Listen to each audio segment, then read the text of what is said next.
Helen stood by the door of the kitchen, listening to the people she had come to regard as family converse jovially. She wiped tears from her eyes because this would be the last time she would ever see them. She was going to miss all of them, especially Chuck, but she needed to go away to keep them safe from whatever trouble she had coming after her. Hey, you're planning on standing there all morning? Chuck noticed her first. She mustered all her wit about her and smiled at him, taking a trembling step forward while praying for strength to pull off what she had to do. Mma smiled her welcome as she sat beside Chuck and exchanged greetings with everyone on the table. May placed a delicious plate in front of her. What's your itinerary for today? Chuck surprised her with a question. Helen stared at him shocked. Why was he asking? She already had her day planned out, her escape route mapped out, and there was no way she was going to tell him any of that. Nothing much, just work and then back. Anything hugely important at work? It was at the tip of her tongue to say yes, but Mma was present and Chuck could easily decide to confirm with her. There are always important stuff, she answered smiling, trying to hide her nervousness. Luckily, your boss is here. We can beg a day off. I want to spend the day showing you stuff. Sounds exciting? That was the only response she could muster as her brain went into a frenzy, looking for how best to get out of it. She thought about it for a moment. If she begged off, he would become more determined and get curious on why she was refusing. And then the idea hit her and she turned to him. I would love to, she answered smiling. Yeah? He smiled at her. But I have to breeze in and out of work and then back here ready to spend the day with you. That seemed to satisfy him as he nodded and reached for his mug. Helen released her pent-up breath, wondering how fast she would have to move before he would realize she was long gone. She heaved a sigh, thinking how lucky she was to have known them, all of them, those here and those not. And her thoughts suddenly turned to Stanley. Has anybody heard from Stanley? Don't worry, Helen. We will take care of it, which he answered. Helen stood up and Chuck looked at her strangely. The earlier I start, the better, she winked at him. Lucky bastard, which he smiled at Chuck. I don't deserve her. Mma grinned at him. No, you don't, she affirmed. Helen got to Mma before most of her colleagues. She didn't want to come at all, but she didn't want Chuck to call and find out she didn't come to work at all and then start looking for her earlier than she would want. She would not permit anything to mess up her plans. She took a deep breath. She had a big handbag with her that contained a few of her essentials till she settled somewhere, except for her red horse. She had left it behind, a little token for Chuck to remember her by. Whatever the future would bring, she did not want him to completely forget her, and what token could be better than her most important possession, the only thing linking her past and future. It is now or never, Helen, she said to herself firmly. She could not seem to put one leg in front of the other. She heaved a sigh. You need to do this, she said to herself. She sighed heavily once again and began walking to the door, dreading every step she took.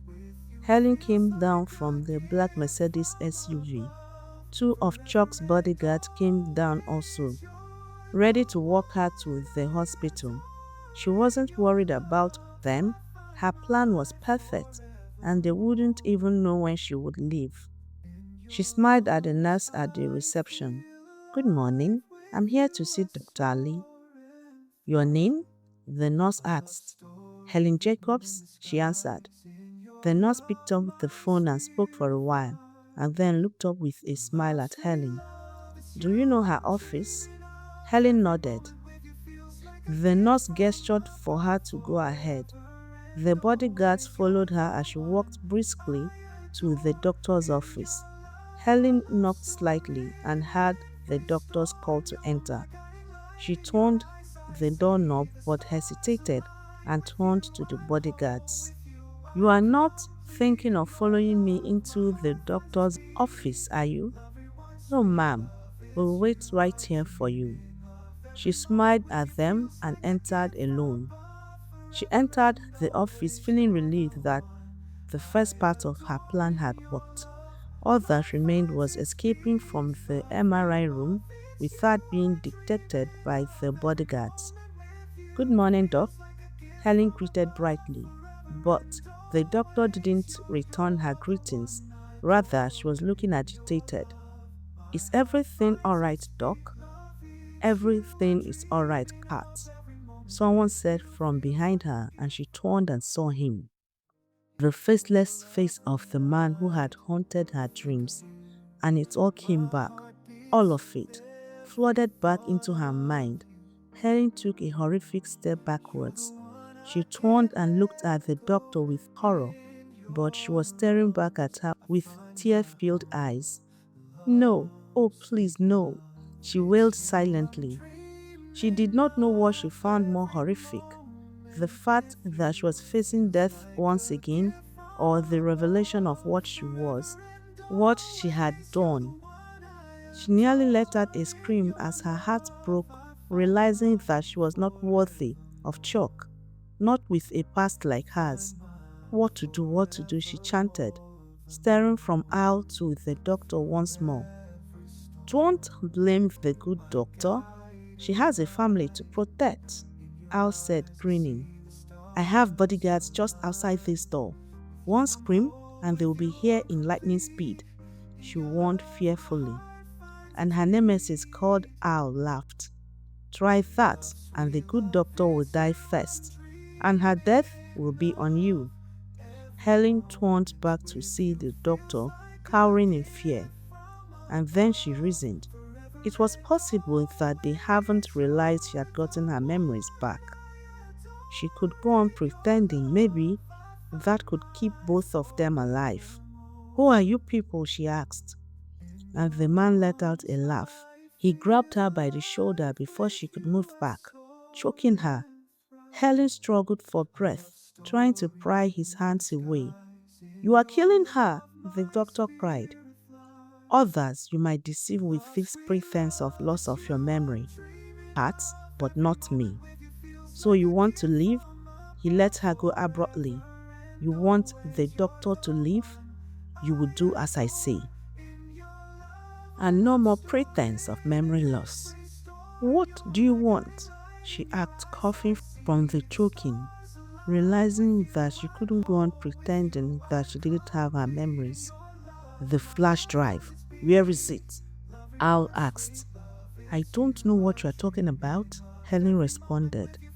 At that point, she would have given anything to alert her bodyguards, because there was no way she was going to give them the only thing keeping her alive. She didn't need a seer to tell her they would kill her as soon as she gave them the USB drive. "I am going to count to 5, and I will shoot the doctor here if you don't tell me." The doctor let out a fearful whimper. 1, 2, "I told you, I don't have any other evidence. You have taken them all." 3, 4, Al screwed on the silencer to the gun and flipped the safety, then pointed the gun at the doctor, who recoiled and squeezed her eyes shut, whimpering with terror. "Please, please, I have 2 little children, please." "What will it be, Kat?" He moved his finger slightly on the trigger. "All right, it's in my house," she said. But he grabbed her and pushed her on the table. She stared at him with terror. "You want to trick us again? I will kill you here and now. If you think I'm fool enough to fall for the same trick twice." "I swear it's in my house. You might not have searched very well the last time." "Let's say I believe you. This time around you are coming with us." "How are you going to get past my bodyguards?" she asked. thinking she might yet outsmart them once again. "Why do you think we are dressed like hospital attendants?" She stared at him with confusion. He pushed her. "Move!" "Don't tempt me, cat," he warned. She began to walk towards the door. "One false move and you will die first." Then he turned to the doctor. "I don't need to remind you of what would happen to your family if you alert anyone. Do as we say and we'll let them go." The doctor nodded severely. The other man opened the door. As soon as they came out, her bodyguards blocked the way. "What happened?" they asked. Al tightened his hold on the gun. "It's all right. They are taking me to the examination room." Helen forced a smile. "We will wait at the door then," one of the bodyguards replied as they got ready to follow. "No need. What can possibly happen to me in a hospital?" "Sorry, ma'am, but we are just doing our jobs." "But," Helen began. "It's okay. They can come along and wait at the door," Al said. Helen quickly looked at him and caught him nodding at his second. This was not going to end well for the bodyguards. She sought for ways to warn them, but the gun on her side was warning enough if she was going to come out alive. They got to a narrow and lonely passage, and suddenly the second thug knocked the bodyguard with the knob of his gun, knocking him out. At the same time, Al did the same to the other bodyguard, and they both hit the ground unconscious. "Move!" he shouted at her. She didn't need to be told twice. They led her to the nearest elevator, keeping the gun firmly hidden at her back.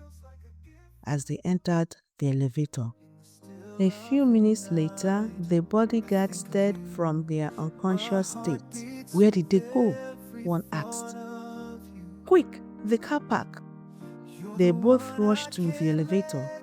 Down at the car park, Helen was dragged into a waiting SUV. She tried to struggle, but they pushed her in and pulled a gun at her and kept it trained on her forehead. Just as they zoomed off, the bodyguards busted out, gave a little chase, but it was too late, and they stood there helpless. One of them brought out his phone to make a call. In the still of the night, I think of you. My heart beats with every thought of you. You're the one I can't let go. In your arms I find my home. Love, sweet love, it's you I'm dreaming of. Every moment with you feels like a gift from above. Forever and always, you're the one